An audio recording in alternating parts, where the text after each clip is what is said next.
Decodificación. Está con nosotros el doctor Roberto Castro, quien es médico holístico, especialista en psicosomática clínica y biodecodificación. Le damos la bienvenida aquí en nuestro programa y en nuestra ciudad. Muchas gracias. ¿Cómo estás, Roberto? Bienvenido. Muy buenas tardes y muchas gracias por la invitación. Un placer poder visitarlos y, bueno, conocer Río Cuarto, venir acá por primera vez. Claro que sí, bienvenido. Bueno, gracias. A menudo en los últimos días y meses y tiempos escuchamos este término biodecodificación. ¿De qué se trata concretamente, Roberto? Bueno, es algo como que, no sé si de moda, pero como que antes no se escuchaba este término, bien, ¿no? Sí, está bien que lo expongas de esa manera porque es un término que está muy en boga ahora y precisamente el decir biodecodificación ya transporta a poder pensar y reflexionar sobre los procesos de salud, enfermedad y sobre los procesos del ser humano desde una perspectiva más amplia. Pero ya esto en tiempos de antaño, milenios atrás, Hipócrates, el padre de la medicina, hablaba que en nuestro interior coexisten y existen las fuerzas naturales que son capaces de equilibrarnos después de un proceso patológico. Por lo tanto, él ya estaba haciendo una definición de la biodecodificación. Claro. Tiempo después, y ya más hacia el año 70, es el médico alemán Hammer quien a través de la nueva medicina germánica establece ciertas pautas y yo diría la piedra basal al hablar del inconsciente biológico y al manifestar que un conflicto, es decir, algo que está vivido en la parte psíquica, al sobrepasar un límite de tolerancia que siempre es personal, se convierte o se transforma en una enfermedad. ¿Sí? ¿Cambia un poco de alguna manera el paradigma de la medicina tradicional en este sentido? Pero totalmente, porque después a colación tanto la decodificación biológica, la biodecodificación y la psicosomática clínica, que es la rama que yo más abrazo porque la definición de lo que hago está en el título, ¿no? Soy un médico que hago medicina holística, que es algo integrativo, a través de tener un concepto clínico de los diversos procesos de salud y también integrándolos a lo que tiene que ver esta conversión, que si bien es un término psicoanalítico, explica muy bien cómo algo que está siendo vivido de manera conflictiva a nivel psíquico se transforma en el soma, en el cuerpo, manifestándose como un síntoma, un síntoma orgánico. Entonces, este abordaje es integral, por lo tanto, lo de medicina holística para mí lo defino a través de todas estas terapias con este abordaje integral. Muy bien, ¿cómo podemos entender entonces gráficamente cómo es la génesis del síntoma, que es lo que primero aparece ante una enfermedad, ¿no? Bien, bueno, precisamente va a ser tema de una conferencia que voy a compartir mañana en un espacio conocido acá de Río Cuarto. En la génesis de un síntoma intervienen factores que no podemos verlos, son factores que no están pasando por una mirada consciente, entonces se van cargando en un envase, como este vaso, por ejemplo, si se va cargando con un líquido conflictual, y el vaso tiene un límite. Si yo sigo sirviendo agua, en algún momento se va a derramar. Y es ahí donde se genera esta conversión, esta transformación de una preocupación que está en la psique en un síntoma orgánico. Entonces, cuando aparece el síntoma, el cambio de paradigma radica en decir, ¿qué viene a decirme el síntoma? ¿Qué viene a expresarme que yo no he podido darme cuenta antes y a través de esta enfermedad, a través de estos signos o síntomas o configuración de un síndrome, qué me vienen a decir en mi historia, qué me vienen a contar o, en todo caso, qué me vienen a hacer tomar conciencia? Y esta es una palabra que me gusta mucho porque me lleva precisamente el conocer esto, ponerlo sobre la mesa y hacer una elección consciente. Si quiero seguir con el proceso o si lo quiero modificar. ¿Podemos tomar conciencia y hacer una lectura consciente antes de que este vaso se llene? Exactamente, porque es una gimnasia, como todo es una cuestión también de práctica y de llevarlo a la práctica. Antes de que se genere justamente el síntoma, ejecutarlo, ¿no? Y esto que es muy interesante lo que vos me consultás porque me da pie a poder exponer que realmente es un verdadero método preventivo. Nosotros en la medicina convencional vamos a atender un paciente cuando ha manifestado una sintomatología. Cuando ha aparecido el síntoma orgánico, previamente ese síntoma, para manifestarse, ha tenido toda una carga conflictual, toda una carga psíquica. Por lo tanto, integrando las dos miradas, podemos hacer una verdadera prevención.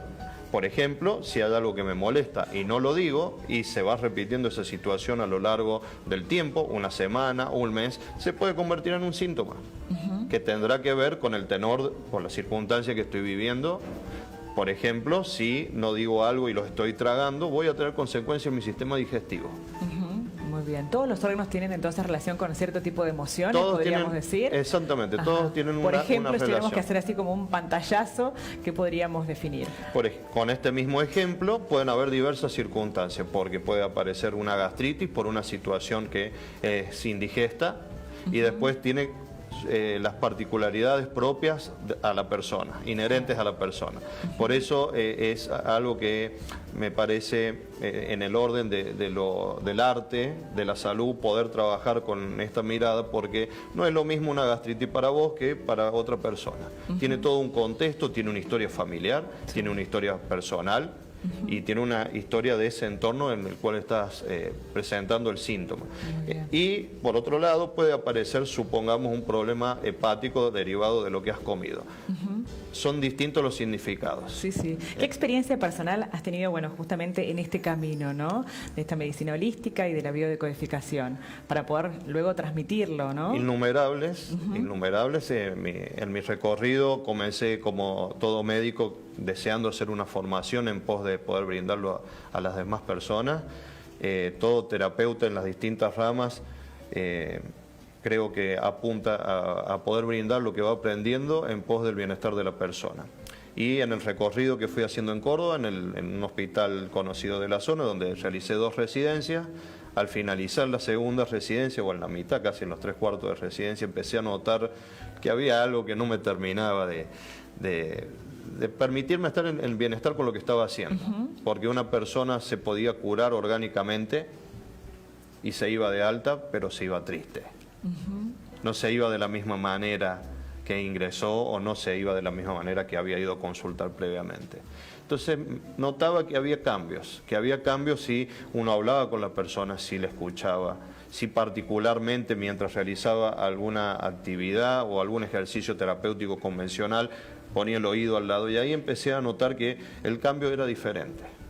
Es decir, la evolución de la persona era totalmente óptima, se optimizaban los tiempos de cura, de altas. Entonces empecé a sentirme... ¿no? Tan importante. Pero ¿no? es súper importante para cualquier persona que quiera ejercer una actitud terapéutica, el poder escuchar y el poder transmitir con claridad lo que uno quiere orientar a la persona, es sumamente importante. Y esto me fue llevando por distintos senderos y transité tanto la decodificación biológica, la bioneuroemoción en ese momento, cuando Corbera vino por primera vez al país, y la psicosomática clínica en la actualidad, en la cual hago, si bien tengo ya varios años estudiando esta rama, sigo conectado a la misma porque es un aprendizaje constante.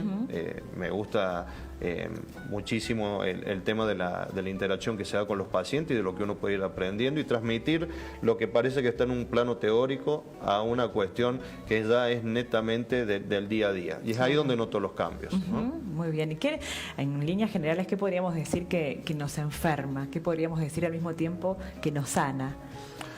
Vos sabés que el camino para sanarse es el mismo que para enfermarse. Ah, mira, ¿en distinto sentido? No. Están en la misma línea, ¿sí? Y acá podemos estar con el vaso medio lleno y acá con el vaso medio vacío, y en realidad los dos son el mismo vaso y los dos tienen el mismo líquido. Tal vez si está medio vacío acá me puede llevar a reflexionar qué hace que esté medio vacío. Y también en el discurso que tengo hacia mi persona y a la forma que tengo de ver las cosas, porque yo lo puedo ver que está vacío o medio lleno, y es distinto. Es distinto lo que yo me digo. Entonces nos va a seguir nuestro cuerpo y nuestro cerebro nos va a hacer caso, y si nosotros tenemos un mensaje negativo vamos a crear eso, porque en definitiva todo es energía y el síntoma es una energía que está bloqueada y que no puede fluir. Si la persona puede comprender, puede ir atando cabos, ¿qué es lo que me genera hoy esta circunstancia? Teniendo en cuenta que no tiene que ver con hoy, que es de ayer, empieza a cambiar este paradigma para esa misma persona. Ya empezar a considerarlo, ¿no? Y es una manera de prevenir. Otra, si me pasa algo, tengo que decirlo. pero tenemos toda una cuestión social, tenemos toda una cuestión de hay un entramado de situaciones y de cosas que no es tan fácil, claro, de llegar a eso, ¿no? Lo que suelo sugerir muchas veces es tomar uno su tiempo sagrado para uno mismo, tomar su espacio y poder expresar esto de distintas maneras. Porque lo que nos enferma tiene que ver con las contrariedades que vivimos en el día a día, es decir, quiero hacer una cosa pero voy y hago otra. Quiero decir algo pero lo callo y se genera esta incoherencia y fíjate vos, el síntoma viene a traerme coherencia, no a enfermarme, viene a decirme, momento, ¿quién soy? Por ejemplo, Julieta, momento, estás haciendo algo que no estás de acuerdo, entonces aparece el síntoma. Es una manera de poder mirarnos y dejar de mirar para afuera, llevar esa mirada hacia nuestro interior y ver qué nos estamos haciendo que no nos permite estar en bienestar y en equilibrio. Muy bien. A tomar conciencia a tiempo, entonces. Y es una práctica, es una práctica diaria. No significa que no vamos a caer en un síntoma nuevamente, claro, pero la repetición, el trabajo, la gimnasia... ¿De qué manera comenzar con esta práctica diaria? La expresión de lo que me está ocurriendo es totalmente importante, no callarse lo que me está pasando. Los enojos, las cosas no dichas se van a imprimir, se van a manifestar corporalmente, orgánicamente. Y a veces si no es orgánico puede aparecer un síntoma de otra índole, pero es un síntoma, es una energía bloqueada. Entonces el poder expresar hace que fluya la energía. Es como estoy viendo cuando él cocinaba, con esta olla que estaba saliendo el humito. El conflicto es igual, empieza a ejercer una presión y el humo va a buscar salir. Si yo destapo la olla, va a salir esa presión, esa energía comprimida. Y eso es lo que podemos hacer para prevenir con el síntoma. Hablar. Muy bien, decirlo, expresarlo. Decirlo y tener en cuenta que el síntoma como te decía recién, no tenemos que cerrarle la puerta. Si sentimos que ha golpeado nuestra puerta, invitémoslo, que se siente a la mesa, conversar con él y tratar de escuchar qué nos quiere decir. Porque nos viene a traer coherencia. Muy bien, muy interesante el planteo entonces. Muchísimas gracias, doctor. Bueno, un placer y gracias por esta visita aquí en nuestro programa. Les recordamos entonces de la charla abierta y gratuita mañana 20 horas en la calle Buenos Aires 1344. Muchísimas gracias, un placer. Muchas gracias, por favor. Bueno, así